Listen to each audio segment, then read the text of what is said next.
Welcome to the joy of coding. Hello, and welcome to episode 66 of The Joy of Coding. My name is Mike Conley. Welcome to the basement edition of The Joy of Coding. I don't know if you can tell, but things are a little bit darker in here than usual. I'm inside a different room where I've had to kill the lights because if the lights are on, then it's directly above me with how everything's placed, and it washes everything out, and then I guess you're able to see right through my face or something along those lines. So I've turned off the lights, and this will be like a nice sort of, it's like we're in a basement hacking session. So let's get started. Here is my screen. Let me pull up today's agenda. Today is August 3rd. Let me bump up the font for y'all. So, reminder, no plan survives breakfast. We'll see if things go the way they're supposed to in this particular order, but if things go wrong, that's okay. This agenda that you're looking at right now, you can actually get a copy of it if you scroll down, and you know what? I don't even think I put the agenda link in. Hold on, let me do that right now. This is not the first time I've made this mistake. Let me quickly put the agenda into the pull up today's agenda. Today is August 3rd. Inception. How do I mute? Pause. There, we don't need that. We're going to edit the event. I'm going to put the agenda link in here. And then we're going to put the rate this episode link right below it. Right here. Pull my boom mic down a bit is what is what Richard is suggesting. So I've done that. Hopefully you all can hear me all right. So I've updated the links. So not the first time I've made this. And I'm gonna mute that again. Okay, so now if you were to reload the page, you could scroll down and get those links I just put in. One for this agenda, the other one for the rate this episode, if you want to do that. But these links, you can click on them inside the agenda, and as I update the agenda, you reload the page, it'll synchronize. When this little thing spins, it'll synchronize and that sort of thing. So, what are we doing today? Last week I started this Better Know a Gecko on the service worker implementation in Firefox. I've decided to put that on pause for this week. There's some other stuff I really want to do today, and so we're gonna carry on with Better Know a Gecko service workers maybe next week or the week after. So hold on to your hats if that's the thing that you really wanted. Now, what I want to work on is this bug 1291078, which if you check it out, if you open up the open up Bugzilla, open up the link. Here, let me bring up the bottom of my browser. This is a regression that we're actually shipping in E10S right now. So, celebration time, E10S, for a small percentage of our release user base, is enabled. So that's the release channel. We finally did it. We finally started to turn it on in the release population, which is great. But we're starting small. We're gonna ramp our way up. Hold on a second. Is everything okay? Okay, cool. We're gonna ramp up over time the number of people with E10S on the release channel.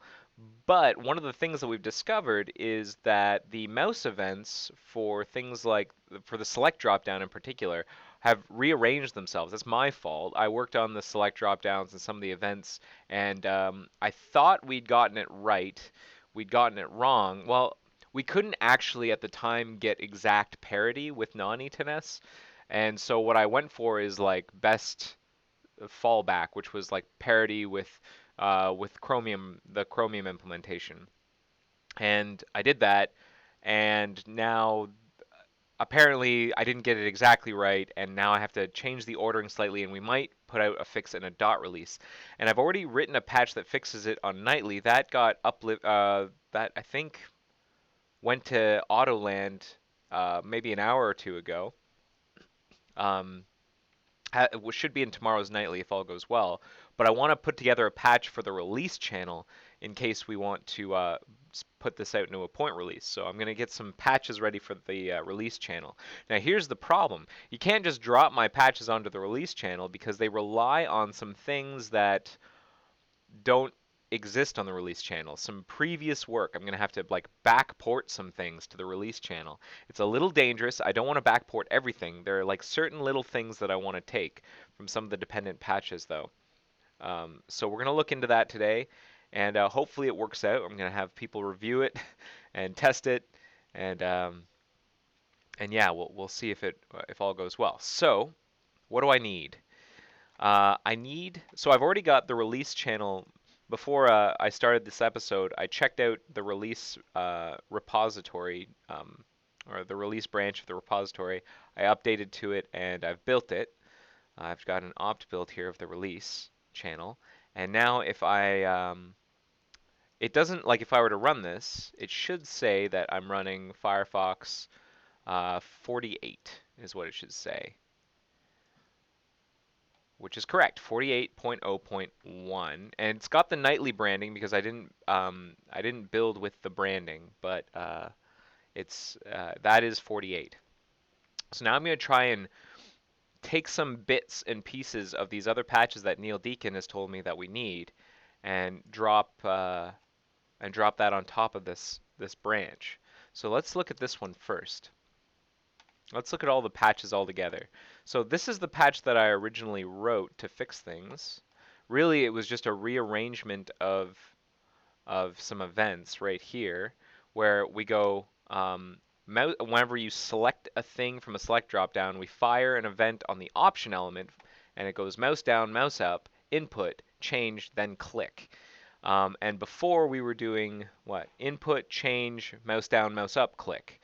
And so you need to put the mouse down, mouse up, click. Yeah, we need to have like input and change in between there as opposed to before. They have to occur amongst the mouse events.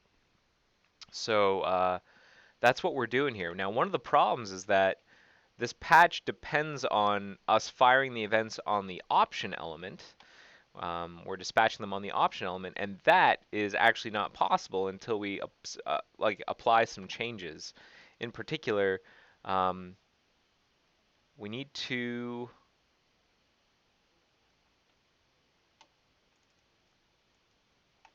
look at these two patches. So we want to select, we want to fire. Neil says we only need this first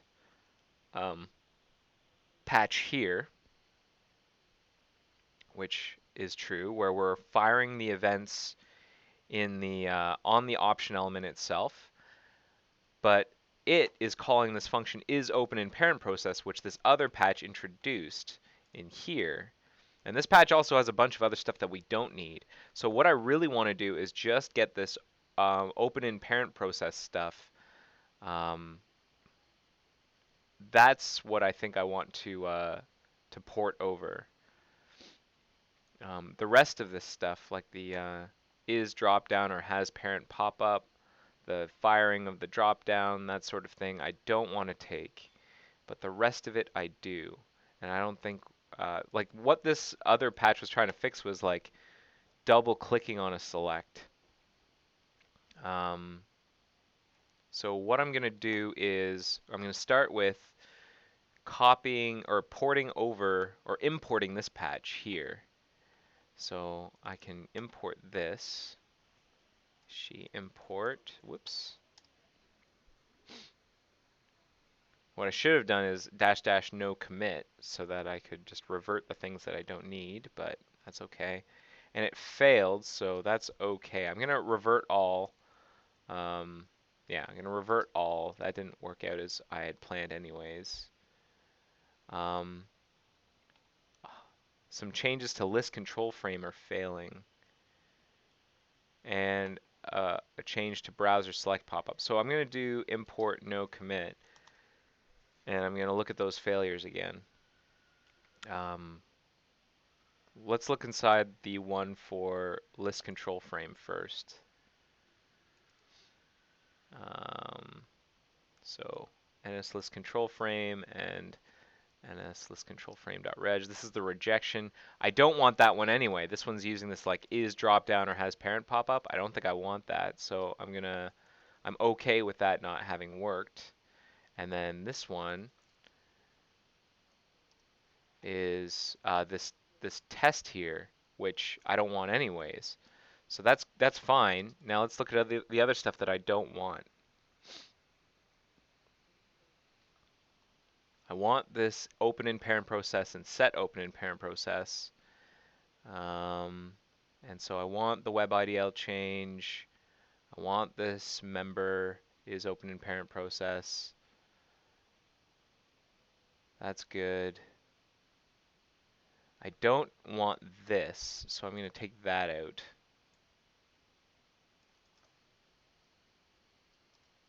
Is drop down or has parent pop up. Don't want that. And I don't want the change to list control frame. So I'm going to revert the changes to list control frame.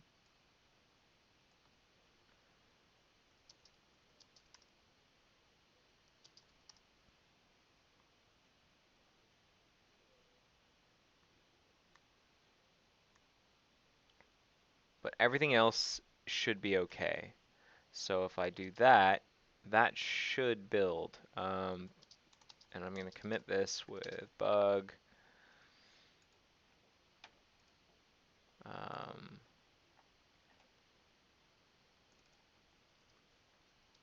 backport,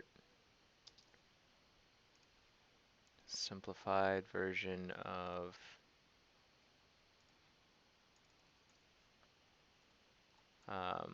no, hang on. Expose open in parent process property on select elements. Expose Chrome only.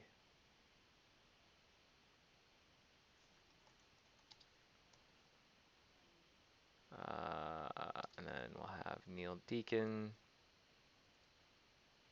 review that. I'll need a, because I'm affecting a,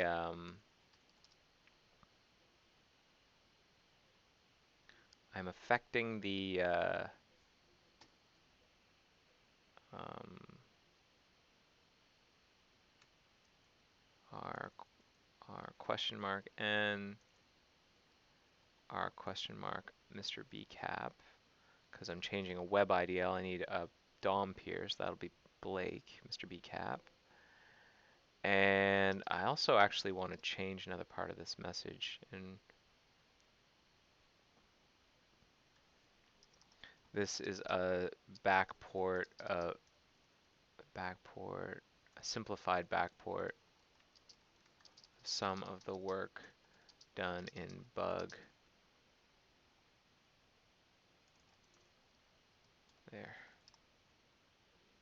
Okay, so let's try and build that. See what it thinks.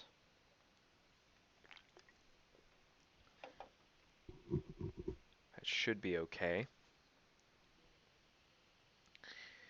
Um,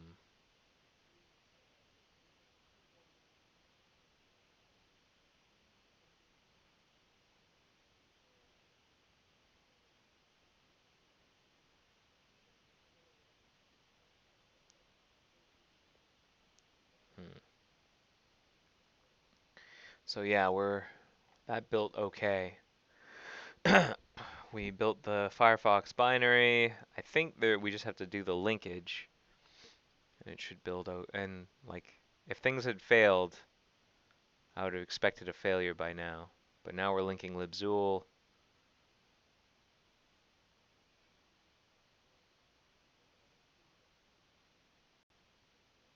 And yeah, that's working. So now what we want, we've got this part that we needed. Now we need just the first part of this patch. Copy link location. We're going to HG import that. I'm going to no commit it again because I want to like look at it.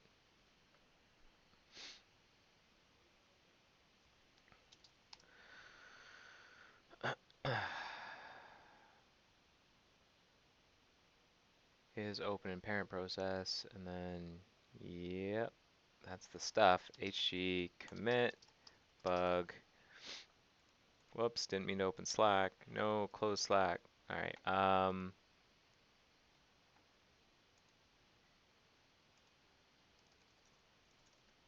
bug. Have select content helper dispatch events on option instead of select, and have Neil review that.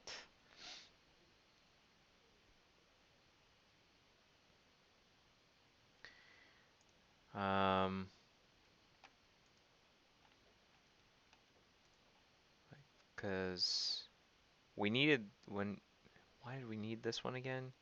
It's because is open in parent process.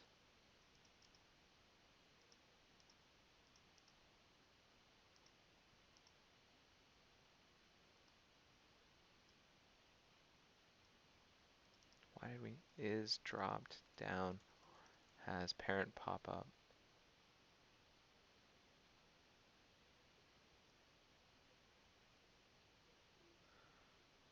Huh, is this gonna work? Oh, it's because this other one depended on it. This one that we just brought in depends on it. It's calling is open in parent process. And if the event target is an option element, then we bail out. Good. Good, good, good. So that should work.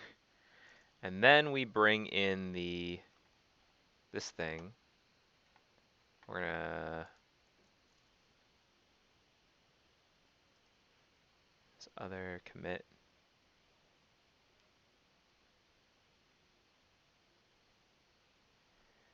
A failure because of something. Select content helper.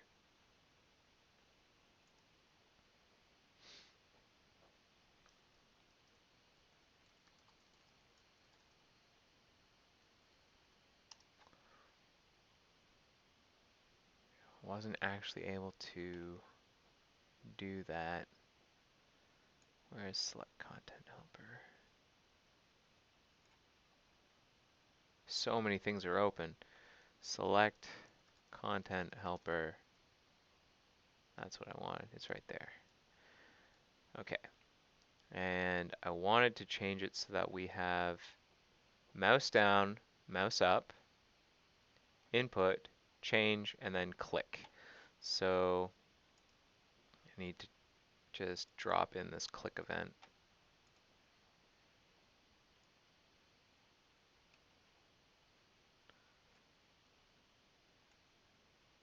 That should do the job. Now I'll also need to change the test. Select pop-up to be what? Mouse down, mouse up, input, change, click. Mouse down, mouse up, input.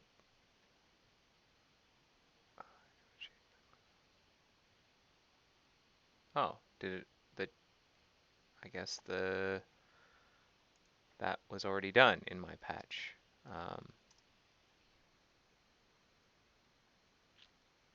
How is merging beta into a point release handled as it might not merge cleanly? That's good, interesting question, Zorkon.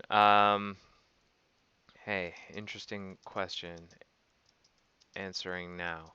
So I didn't actually check out beta. I checked out the release branch. So I'm constructing a patch that should apply now directly onto the release channel repository.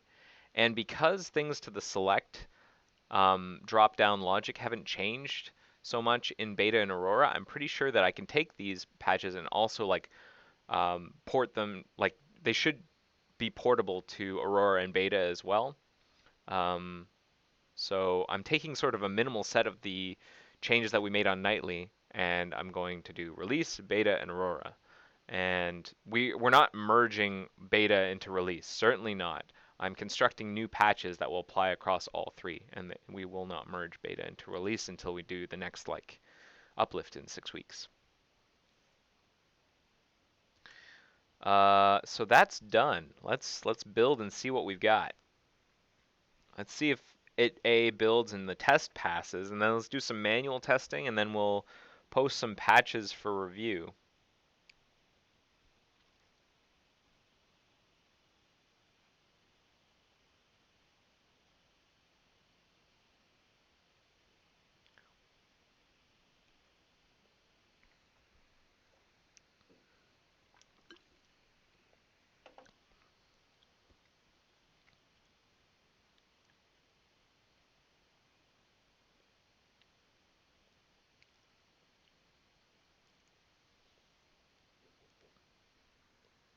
I hope that answered your question, Zorkorn. X-Orcorn? X-Orkin. Zorkin. Hope that answered your question. Okay, let's run the tests. Base content, general, browser, select.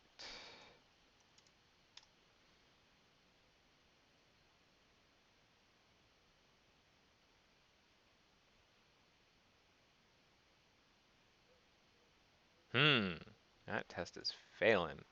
K-state active is not defined. Aha. So I have to like fix some stuff up there. Select content helper. DOM utils. K-state hover is that. NS event state hover. So select content helper.json. I think I need that. Oh, active, sorry.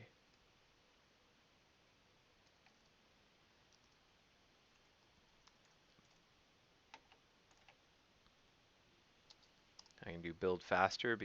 So Xorkin asks, when the next uplift happens is what I meant. What if this didn't apply to beta as well? Because your minimal set might not have been compatible with beta and Aurora anymore. Well, I mean, that's what I'm going to find out. I mean, priority is to land a thing for release, for a point release that will roll out in a couple of days. And then I can worry about beta and Aurora. I mean, thankfully, I've got some time to think about what goes on. If these patches don't apply cleanly to beta and Aurora, well, I can come up with some new ones. But thankfully, I've got more time. That's why I'm focusing on release first, because that's where the time crunch is. And I really hope I'm not like injecting new bugs into Firefox by doing this. Because your minimal set might not have been compatible. Yeah, I mean, I'll take the time to find out whenever.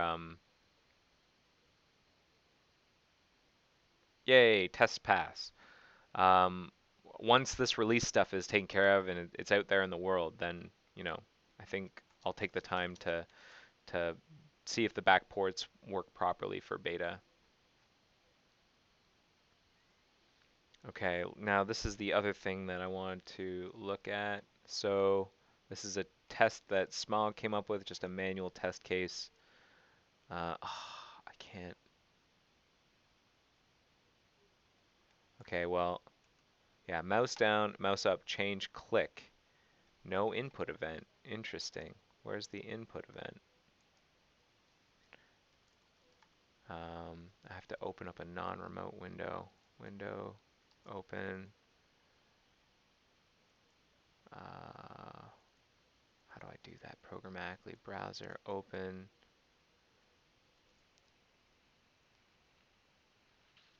There's a way of doing it. Hang on. Customizable widgets.jsm. We have this command in here. Yeah, win open browser window remote false is what I'll do. Oh, window. Okay, so this is a non-remote window.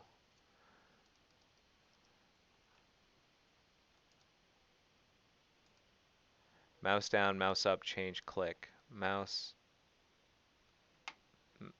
down, mouse up, change click. Is that so? Let me reload and compare. Compare and contrast. I click, and then hop, hop. Mouse down, mouse up, click, mouse down, mouse up, change click. The targets are options, select, option, option, select, select, select. Hey, that looks good. The client like positions, the pixel positions are off. I don't know why, but I don't think I care. That might be just layout related. That maybe APZ related. I don't know. But I'm pretty happy with that. But it turns out we don't need the input event. So I'm going to get rid of that.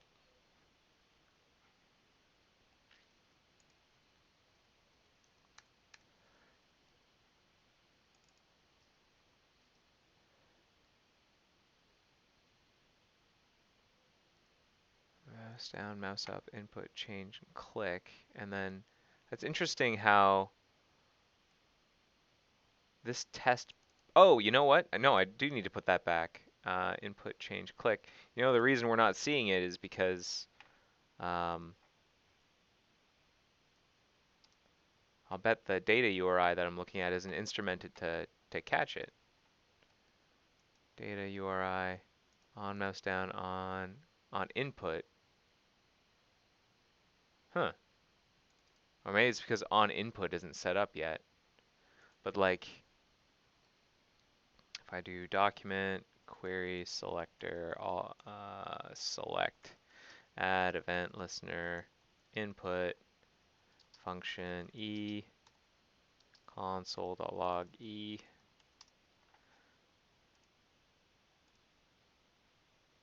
Interesting. Oh, well, that makes sense. This is a non-E10S window. Why is this a non-E10S window? Is it because I have E10S disabled? Force remote, that's why. Browser, tabs, remote, auto start, remote force enable is what I need. New, Boolean, true, restart.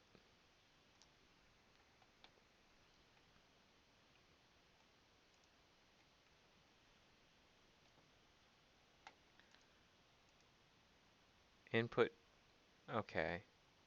And now I gotta do what I open browser window, remote, false.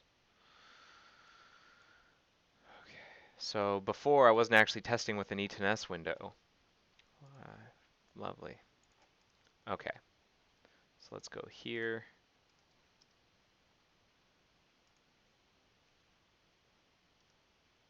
Mouse down, mouse up, click, and then mouse down, mouse up, change click. Mouse down, mouse up, click. Mouse down, mouse up, input, change click. So I think I do want to get rid of the input event.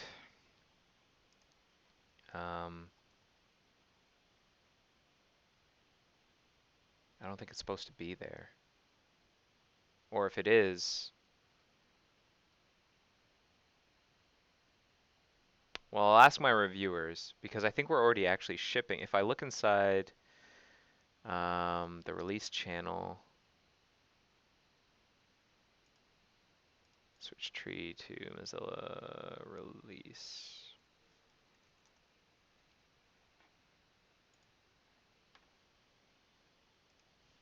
Select content helper.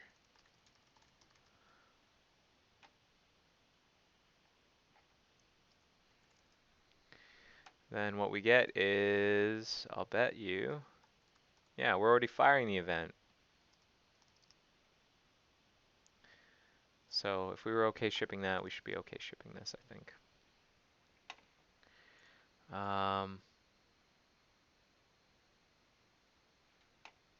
I hope I answered your question, Xorkin.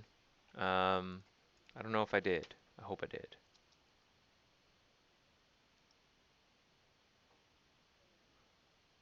I think I'm okay with that. So I'm gonna commit and bug.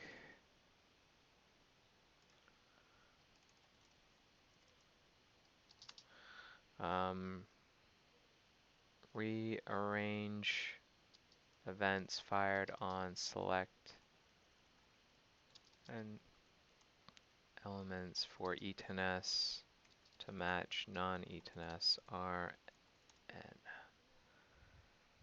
Okay.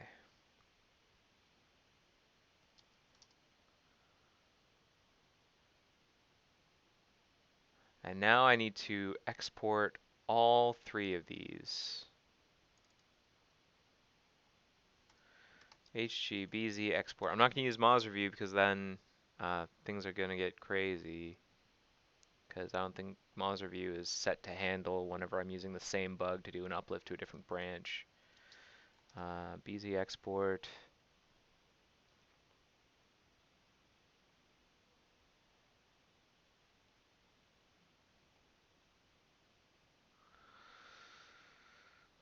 Ref bug.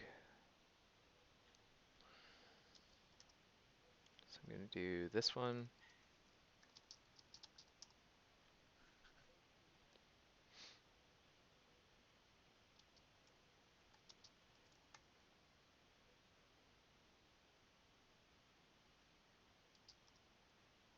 Bring up an editor. Bug 1291, yeah. Attachment description.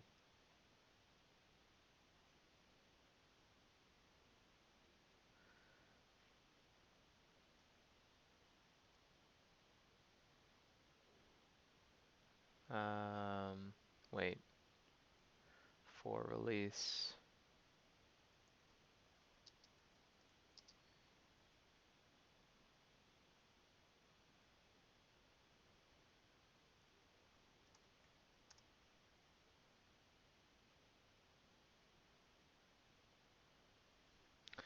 Let's see what happened if I go to that bug now. Did it do the right thing?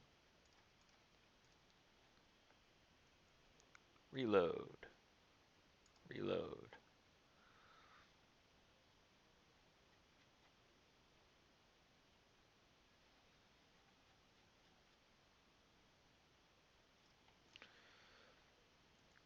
Okay. So we'll do the next one.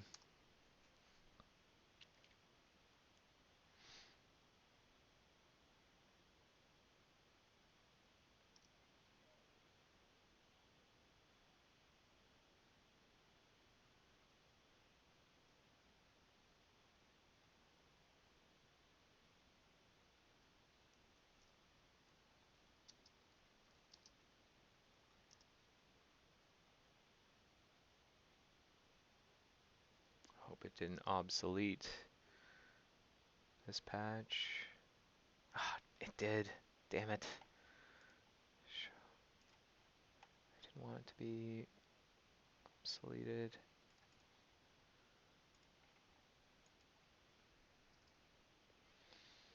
And then the next one,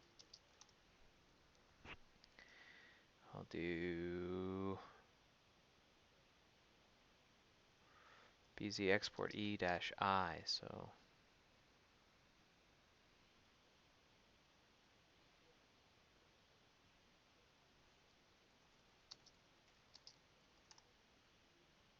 attach patch, yes.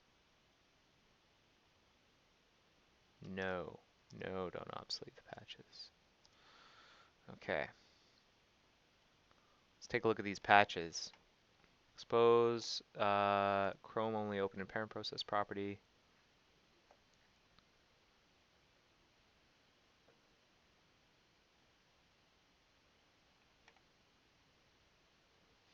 And then select content helper dispatch on the option. And then rearrange events.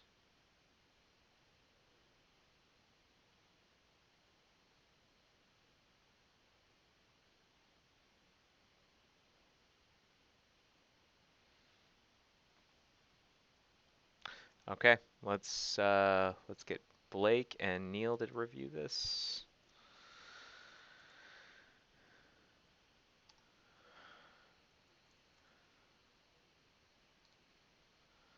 Okay. Acted out the part of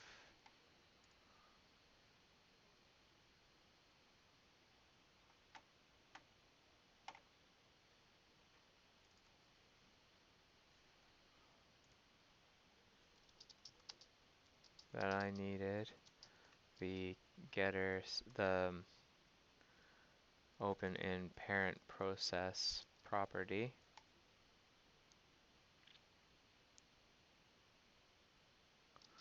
Requesting review from Mr. BCAP as well, since I'm updating a web IDL. And I need a DOM peer.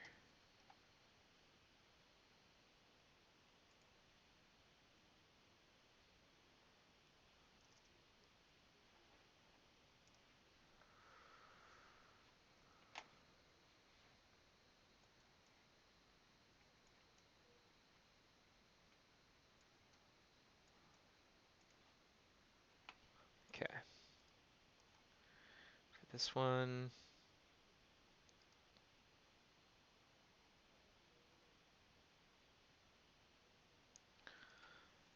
this is a straight back port, straight forward port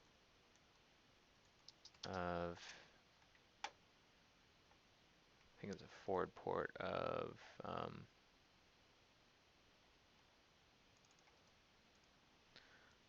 the first patch in bug.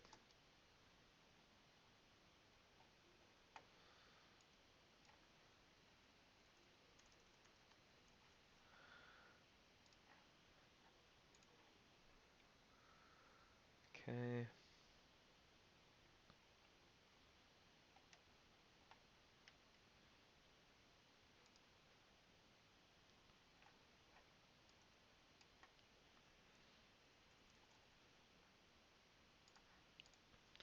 And if this is a forward port of the patch from this bug. Note that I realize now that on 48 we fire the input event for E10S, but we don't for non-E10S. I'm not sure if that's a problem.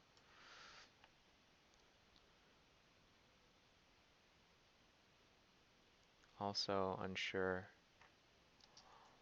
if we need to keep the K-state active removal as well. Hoping you can advise, Neil. Not completely sure.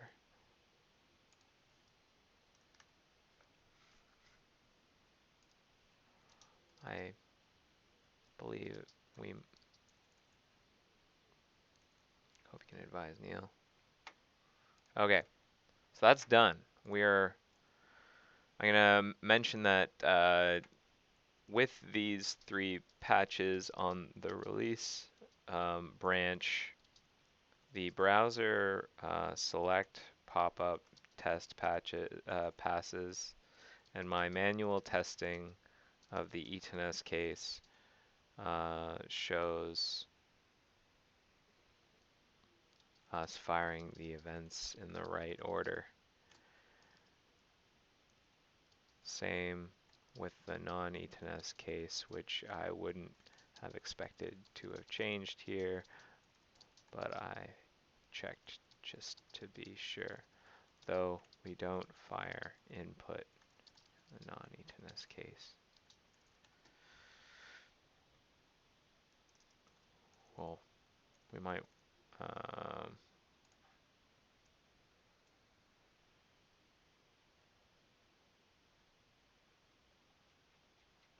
okay, so that's done.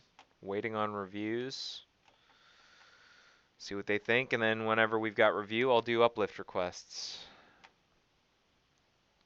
So blocked on review. That's what this one's at. Okay, so that was what I wanted to do here. A little bit of emergency work. And now we're back to this bug, which I wanted to get to last week, or I thought I'd get to, but I didn't because the service worker stuff took up too much time. So we're going to look into that now. I'm just going to check my mail real quick and make sure that there's no other emergencies.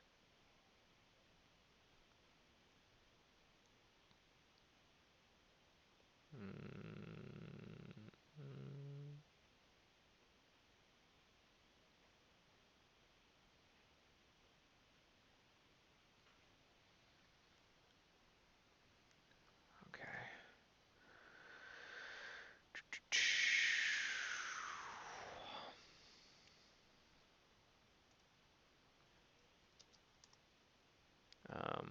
want to not be on release right now, so I'm going to check out Central again.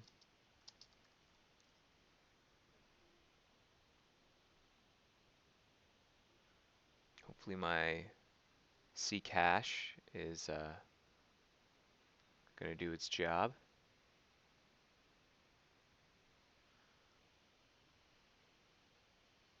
Um,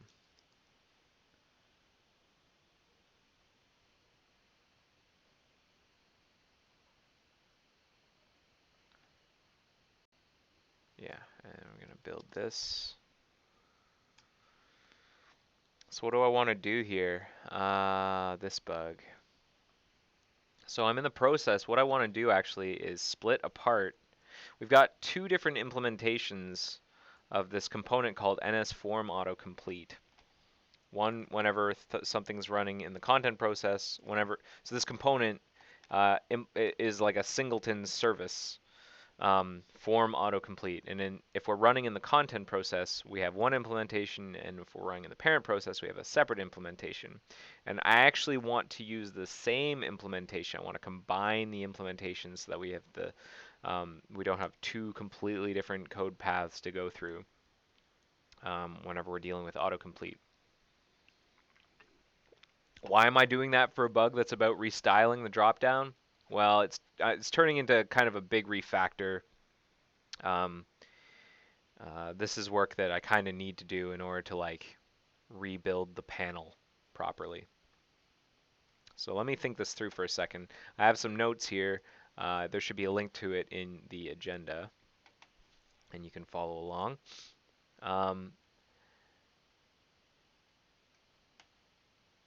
So what do I want to do? Let me make NSForm autocomplete's autocomplete messages be received by form history startup. Move message handlers from autocomplete e2ns into form history startup. Move the logic from the old NSIForm autocomplete, the parent implementation, into form history startup.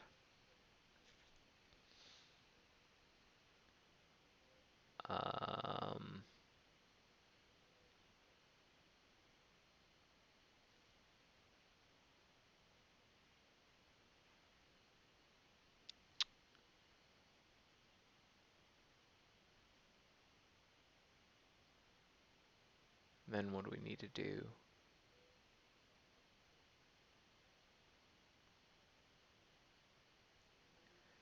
I think that's mostly it. And then we have a shared form autocomplete implementation. We basically need to like remove attach to browser gunk and detach browser gunk for a non-E10S case, which I already have a patch to do. And then we should be cooking. We should be using the same autocomplete stuff. Then we probably want to rename autocomplete E10S to autocomplete pop-up parent. Maybe just autocomplete pop-up browser pop-up.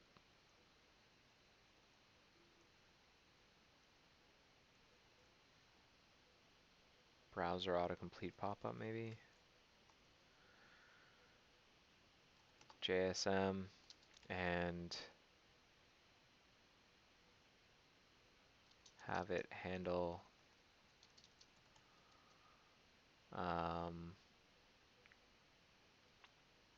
the finding and opening, finding, populating, and opening of the pop-up. And then what about selection? Like, how does E10S work? For select by, send, handle enter. If the user presses enter, what if the user like clicks on a thing? Maybe that's what handle enter is. Handle enter. Is that like... Oh, that was a nice fast build. Thank you, Ccache. Um, and Moz config. I'm using default. Might want to do a debug build with debug. A debug build. I'd like to know whenever we click on a thing inside the autocomplete pop-up, what we do. So click, autocomplete result pop-up, show comment column,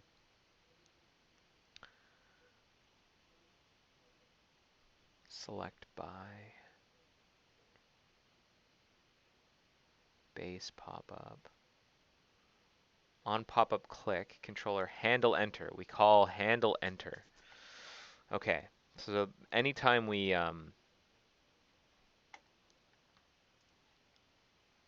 click on something,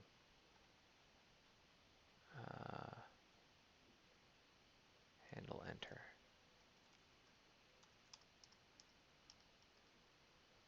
We call handle enter. Interesting. Handle enter, and then we send the message down, which will probably close the pop-up. Okay. Interesting.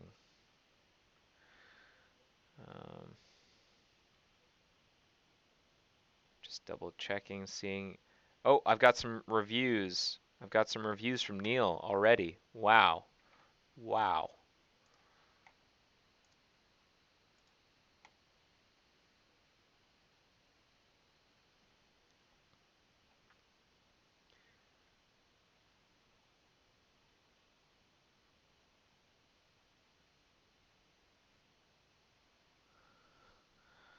Okay. So I've got R pluses. I need an R plus from Blake, but in the meantime, I'm gonna request uplift.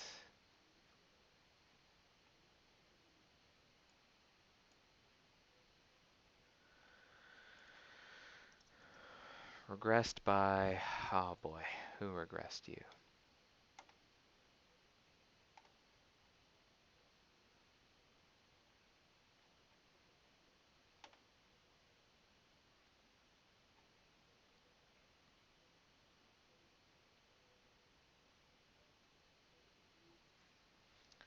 Who regressed? What was the regressing bug?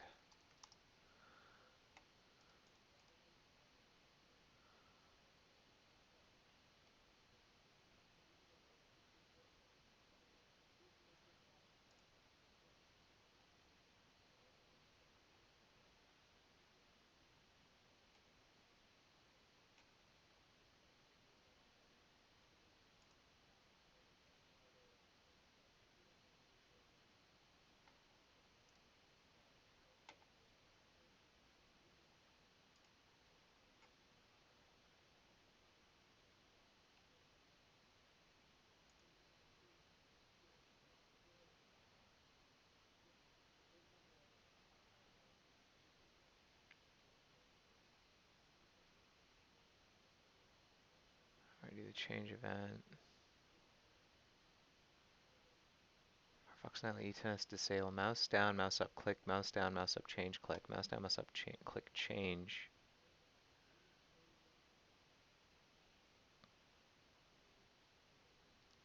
So the plan is to fire the following after changes are made. Select input, change, click.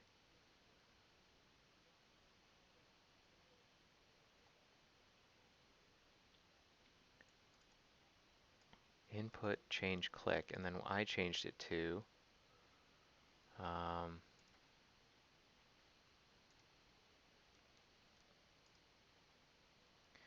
what did I change it to?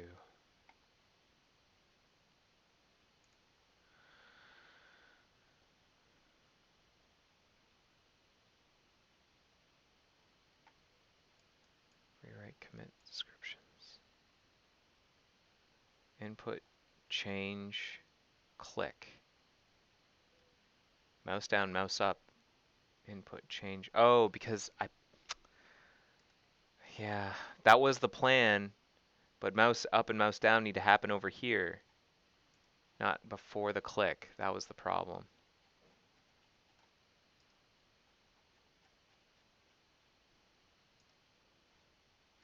So,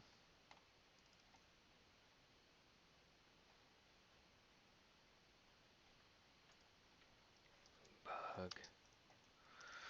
Sites that rely on the order of events on select or option elements will notice a different ordering between E10S and non-E10S.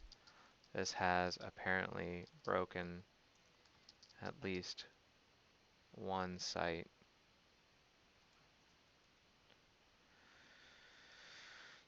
There are automated tests for the select events. Select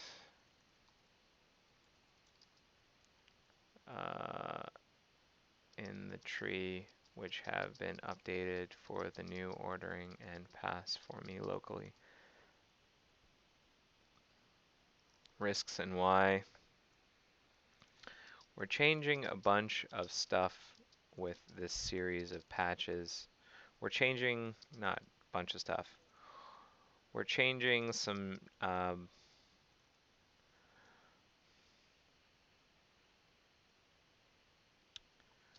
we're changing the behavior of how select pop-ups work for E10S. The code of which, the code also slightly intersects the select the intersects. No, we're slightly changing how select pop-ups work for E10S. There is, I suppose, the risk that we could break select pop-ups.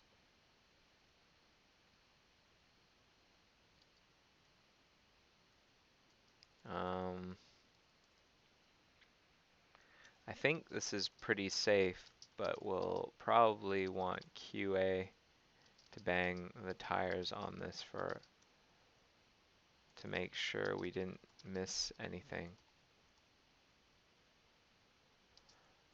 Exercising select drop-downs with E10S enabled and disabled. Make sure we didn't miss anything. None.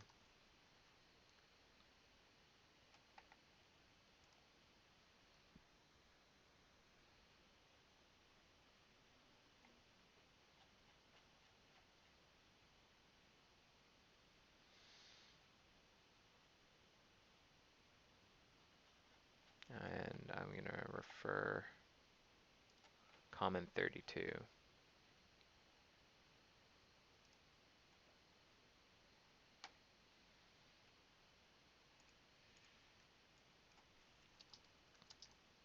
See comment 32.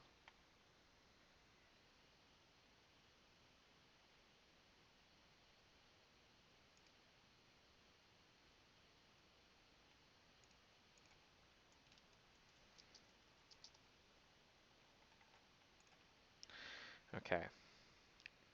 While I was here, I noticed that the stuff for Central didn't actually auto land correctly. It could not rebase my commits. So it wants me to like do it manually.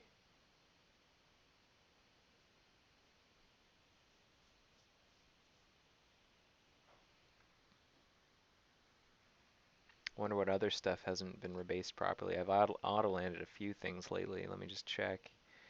Uh, landed in integration. Did this one auto land properly?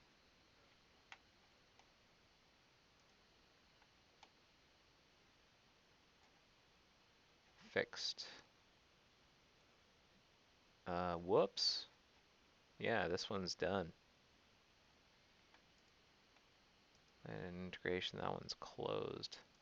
And then this one is the only one, I guess, that's landed in integration and not yet closed. Got all these closed bugs. I want to make sure that they're like this one. Did this one close properly?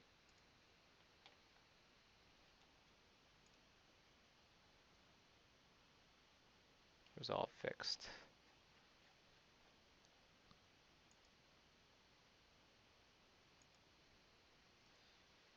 Okay.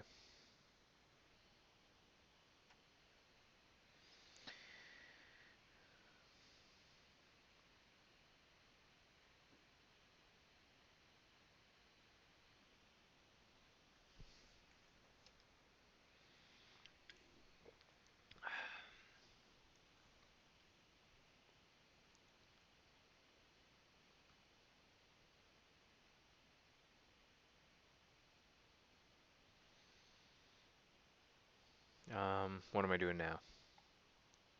Well, while we're waiting for this to finish building, we can keep studying this form autocomplete stuff. What time is it? Got half an hour abouts. Yeah, I've been recording for about an hour. Okay.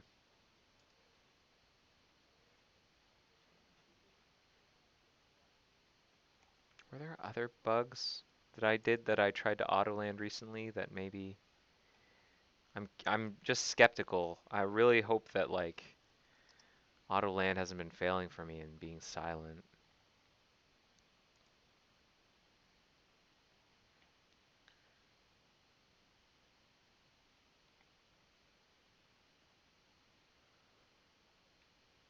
No, looks okay. Looks okay.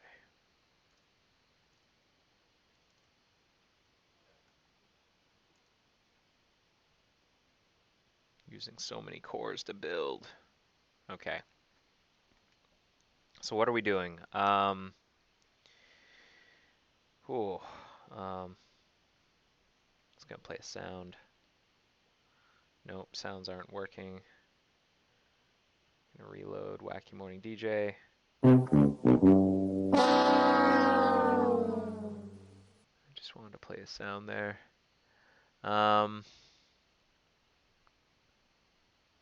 So let's look at my notes again. We should automatically open the parent unless we're invoked by something that's in the parent. We shouldn't do the automatic thing. True. When the user clicks on an item in the pop-up or hits enter, handle enter is called.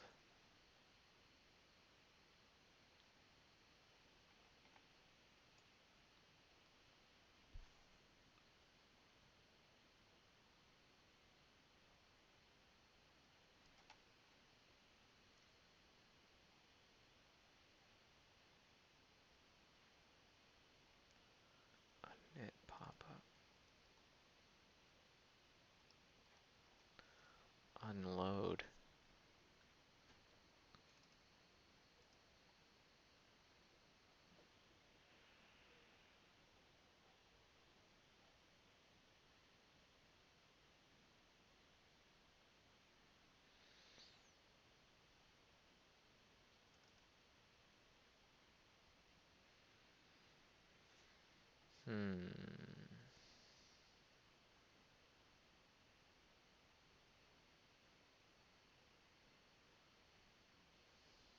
We use a weak map.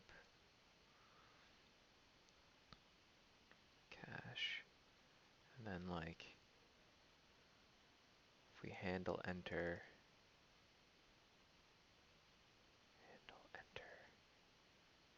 handle enter is called.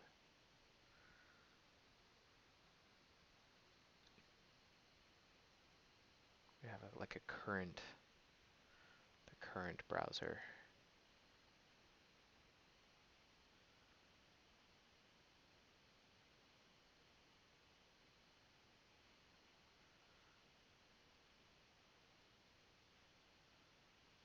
All right. I have some. Sorry, I'm kind of mumbling to myself. What am I talking about? I'm trying to figure out how to break this up a little bit, and how something like browser autocomplete JSM that I'm talking about here in the bottom of my notes, how that would work. Maybe I should write it out a little.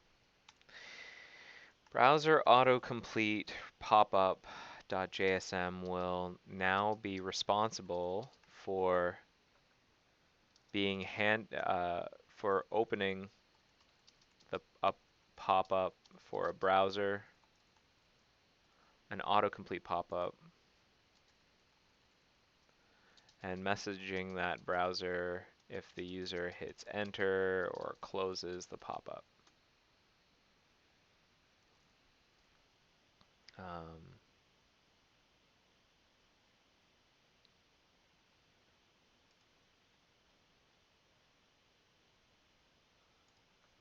Pop-up hidden.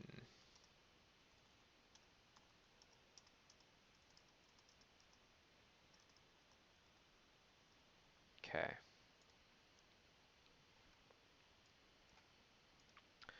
There really should only ever be one pop-up at a time.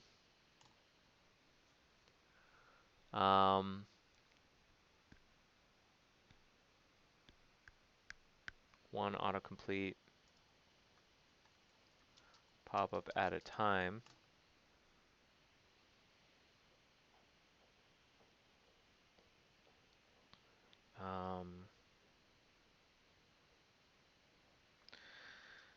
We can have browser autocomplete pop-up hold a weak reference to the last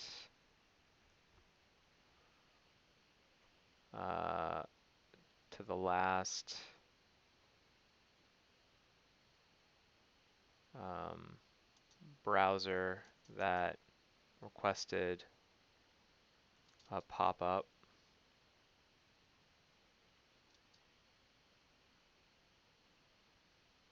And hold a cache of the previous result, etc. If the browser is ever destroyed, we should clear the cache. If the browser is ever destroyed, or if attempt to do to open a pop-up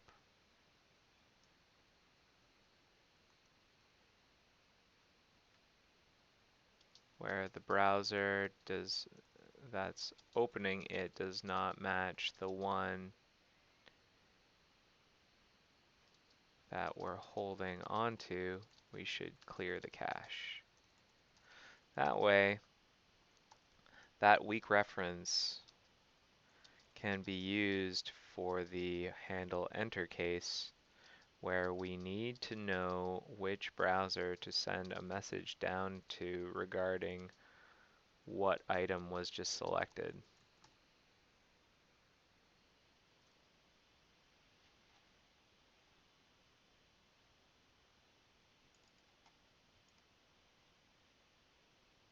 Okay.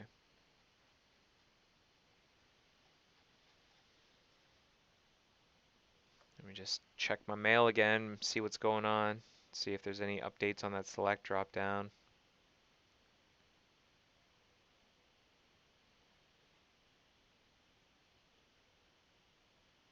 None that I can see. No updates. I'm just keeping a close eye on that because we are talking about something time critical, which is this point release.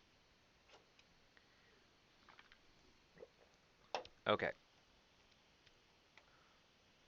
So there's all this like thinking and talking. At some point we have to take action on splitting this up, but I'm trying to like figure out the moves, figure out the atomic moves.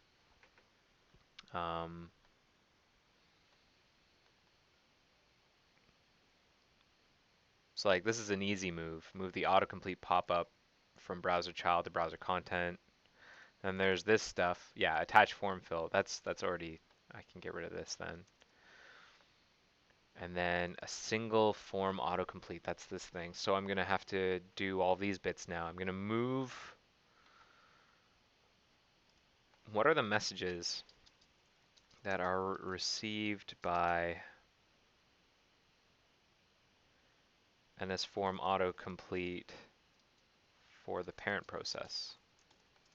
Good question.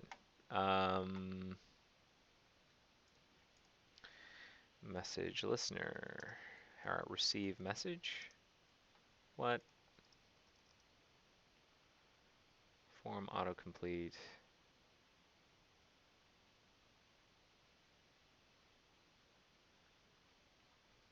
Oh, it doesn't actually receive messages at all. That's happening in form startup. Form history startup. Autocomplete search. Async. So this needs to do this work, autocomplete dot search. So I think that search stuff, what is this dot search stuff? Search, search, search, search. This thing in here, I think we actually want to do that work inside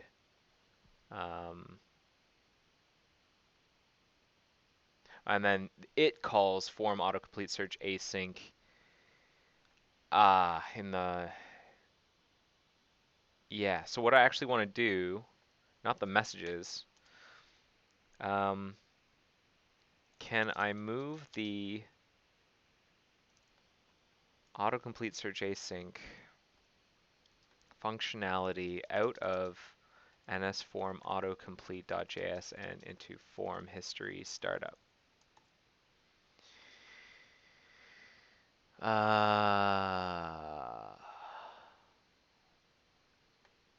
I should be able to.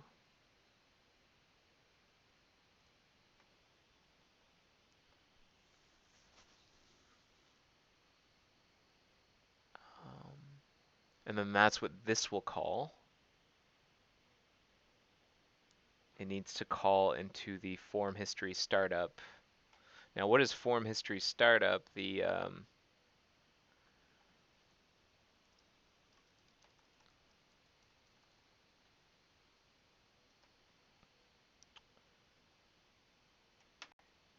It's an observer, a frame message listener. Oh man. Yeah, I don't know if I can call into it per se. That's no good.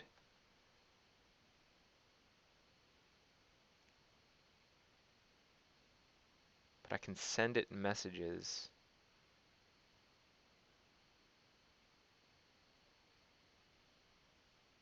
And maybe that's what I should be doing anyways.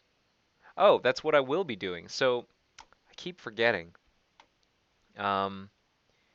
In this part here, I'll be calling autocomplete search async, which will use the same implementation as ETNS and non-ETNS, and that should send a message to the parent process.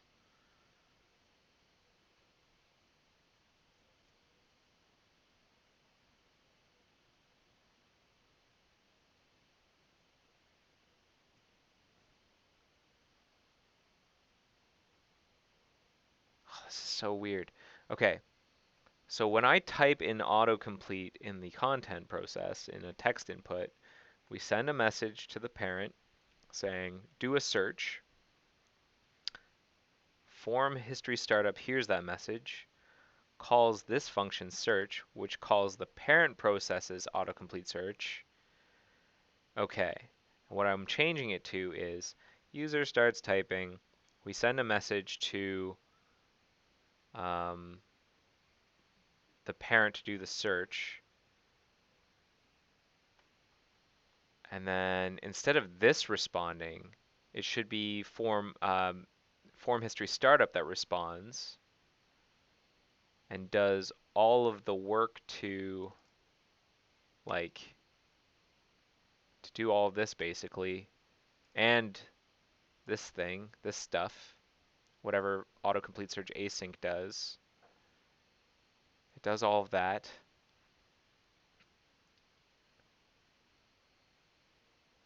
And then when search is complete,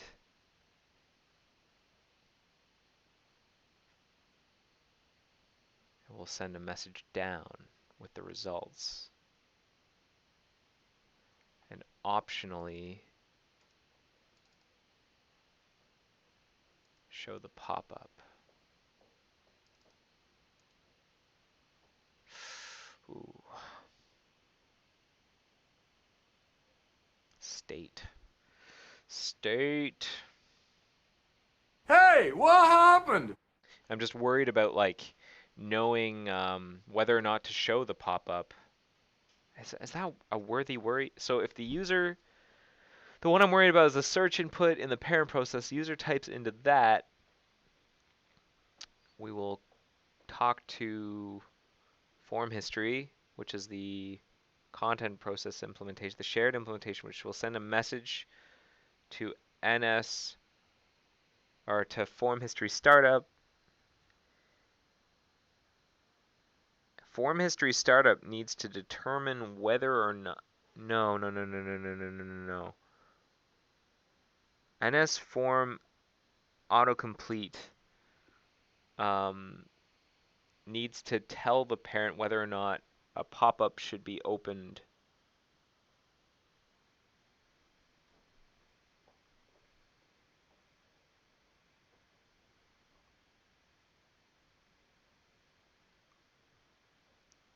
There's this conflict. A conflict because in the eTNS case, we automatically open the pop-up after receiving the search results. This doesn't work with the search container case in the parent process where we just want results and we're populating the panel ourselves.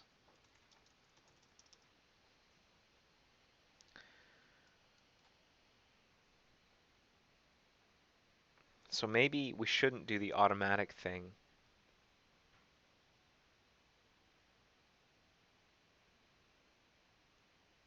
Have the child tell the parent, now show the pop-up.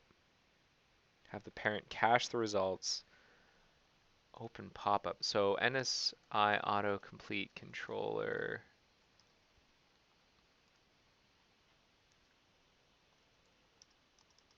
Or open autocomplete pop-up. The input and the element. Open autocomplete pop-up.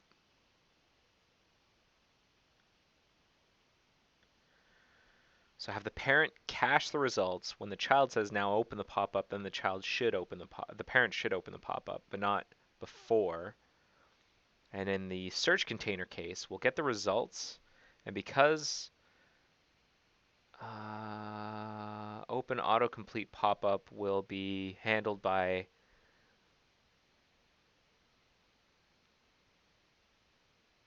something else entirely, and I think it'll be okay. Okay, I think it'll be okay. Whew. We've got a done build here. What did I want to do? I wanted to rebase the work I'd done. Um,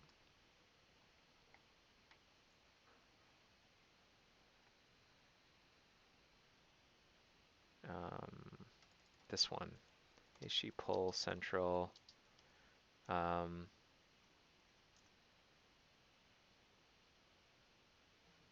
don't know why I had to build. What a waste.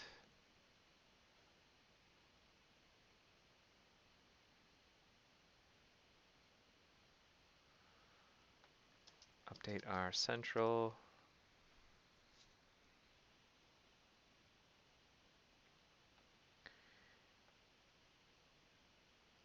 Rebase R that to central.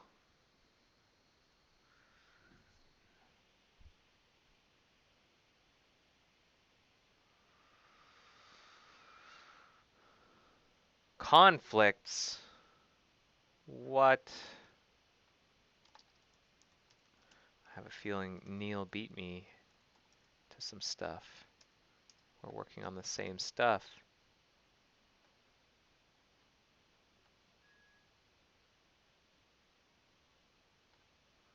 Oh man.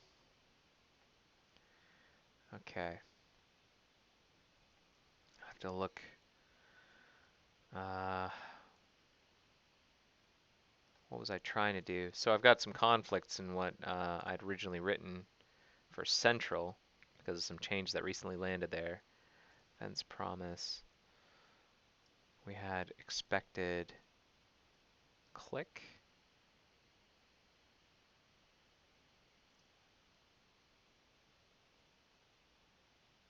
Expected enter. Oh, expected. Mouse down, mouse up, input, change, click. So what we should do is just do this rearrangement.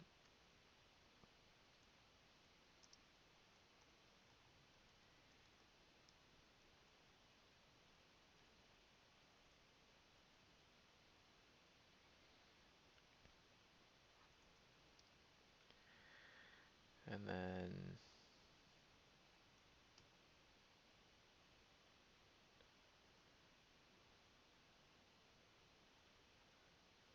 is there anything else?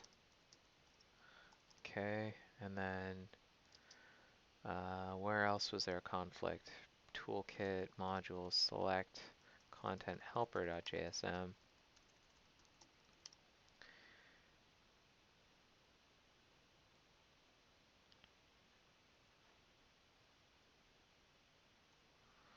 Aha.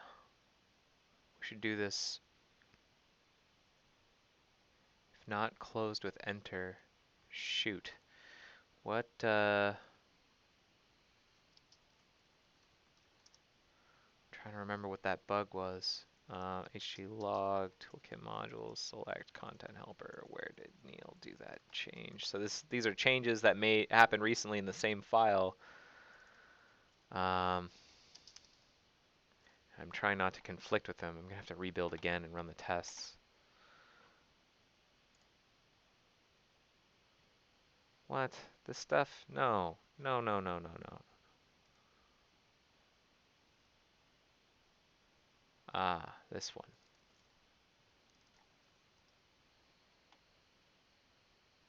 The stuff that I didn't take from before. Don't fire the mouse events when enter closes the menu. So before we were doing don't fire the mouse events when enter closes the menu. I need to make sure that we're doing the right thing in the enter case. So before we weren't firing mouse down, mouse up, and click.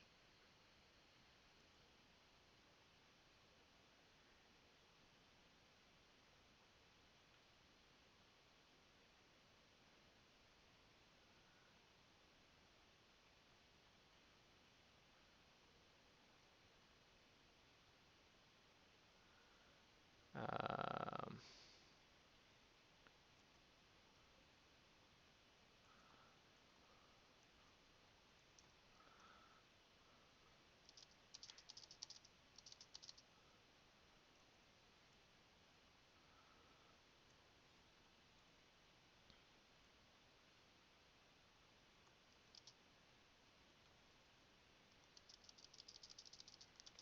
this dot closed with enter.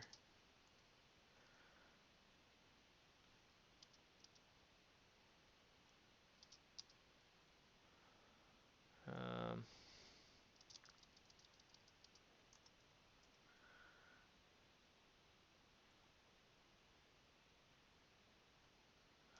if the user clicks on an element in the dropdown, if the user uses the keyboard to select an element in the dropdown, we only fire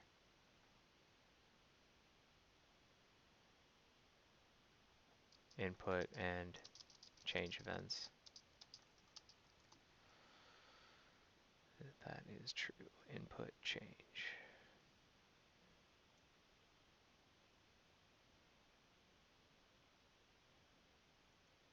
Okay.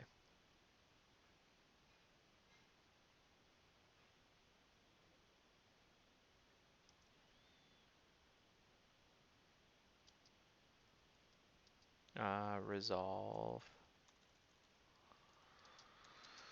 Work toolkit module. Select content helper.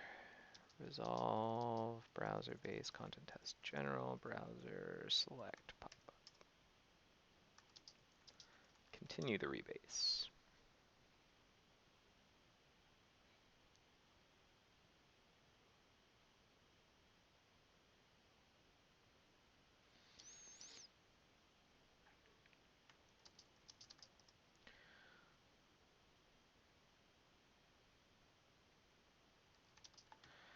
Build.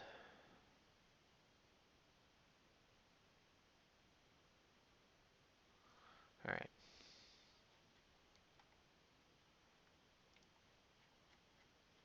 It's actually nice because yes, I just had some rebase pain because Neil's kind of working in the same area, but because I was like a little bit behind, the patch that I ended up writing was easier to adapt to the release channel. So that was a nice little byproduct there. Although it did mean that whenever I finally wanted to land, I had to pull and then rebase and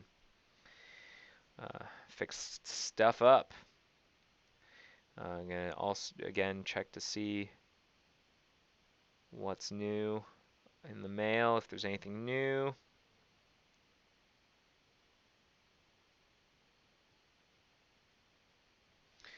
Okay. This conflict we automatically open. This doesn't work. So we're populating ourselves. So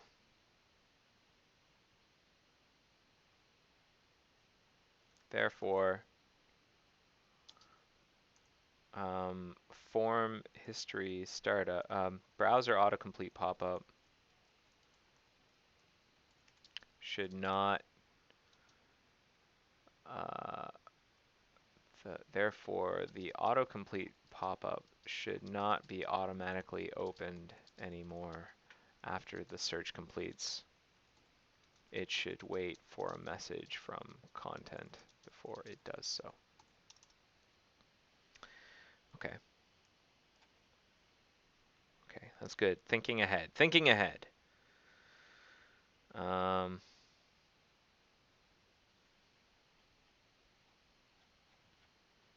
Thinking ahead.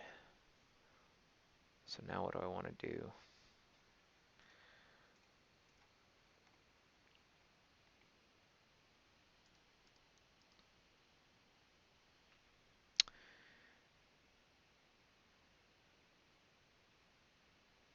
So there are a couple of components. So the primary components to this new ecosystem are form history startup,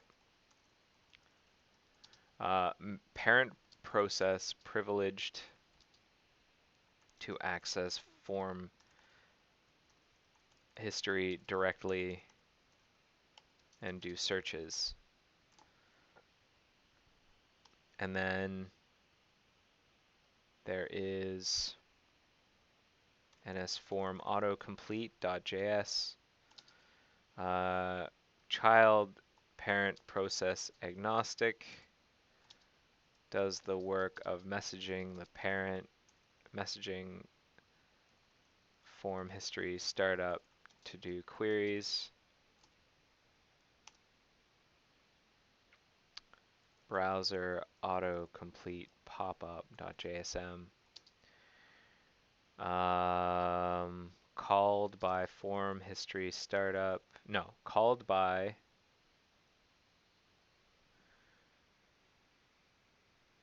form history startup to open up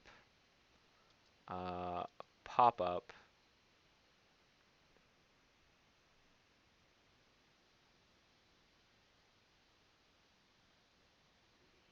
for a browser that has asked for it, assuming that there are cached results for that browser.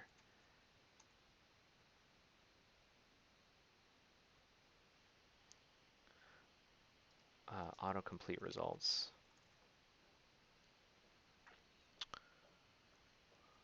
is also, so how does it tell can send messages.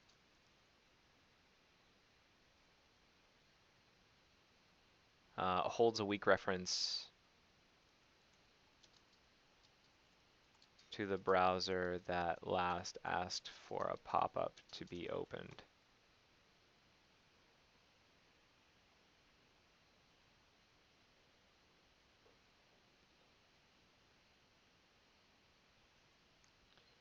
Can only ever have one autocomplete pop-up opened at a time.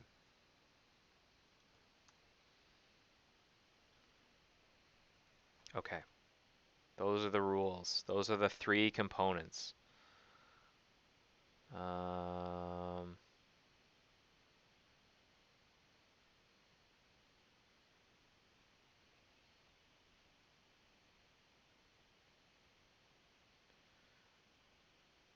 Okay, let's see.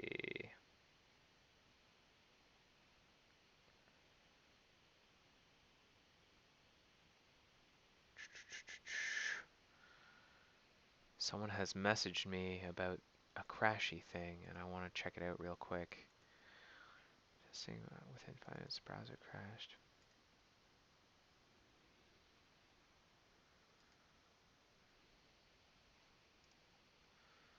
Let me see. What's the bug? I need a crash report. Crash report. I gotta do this lookup.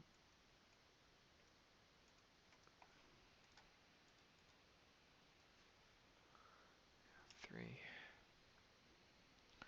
Out of memory. Large. Should I post that in the bug? Can't hurt. Yeah, you should.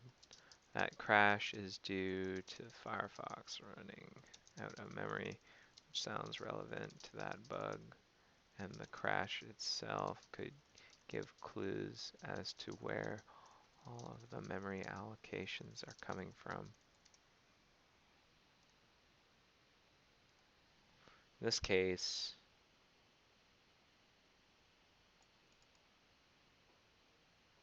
graphics. Something in graphics, maybe.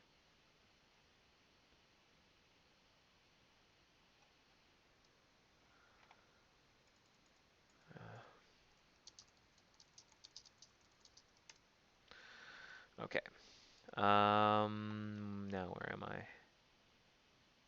I'm gonna repush and rebuild. Once this build is done, I'm going to run the tests again locally, do some smoke testing, and then push to Autoland, push to Mozreview, Autoland, and that should merge just fine. And then we'll have to deal with the release patches. But you know what, folks? It's 2:31. I think I'm gonna stop it here. I did a lot of thinking.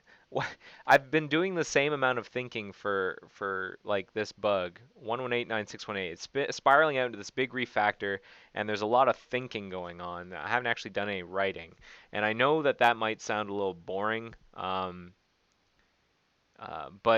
you know, measure twice, cut once. Like an hour or 2 of thinking could save you weeks of work. So I mean, I'm trying to do all this upfront thinking and looking for um, possible problems and conflicts, and I'm actually finding some, and so this is, I think, helping. I think it's going to make it so that I can make very surgical choices, although would not be surprised if there are some more surprises down the road with this autocomplete stuff, but we shall see. All right, what time is it? It's time to go. So let me switch my screen. Wait, let's take a look at the agenda. Is there anything I want to call out? Come on, Evernote. A reminder that you can subscribe to The Joy of Coding using iTunes or Kodi or whatever media player application you use that takes RSS feeds. There's a link here in the agenda to an RSS feed. And I want you to know that if you're in the Mozilla community and you want to do a live hacking channel or like get a show going, I think that's awesome and you should totally do it and you should come talk to me about it. If you've come to the live hacking IRC channel, myself or Richard can guide you into the software you need, the kind of hardware you should get, You can get yourself set up. You can do it any way you want, and I think it'd be a great way of showing people what you're doing. It doesn't have to be development. It doesn't have to be the engineering stuff that I'm doing. It could be anything. It could be testing. It could be documentation writing. It could be design. It could be I don't know, bug triage or support. Any number of things I think are fascinating and that we do in the Mozilla community. So I think you should put a show together. So do it. Also, let me know what you thought of this episode. There's a link here and in the additional links section below to rate this episode, and you can give me feedback on how I did. And I will use that to inform my next few episodes.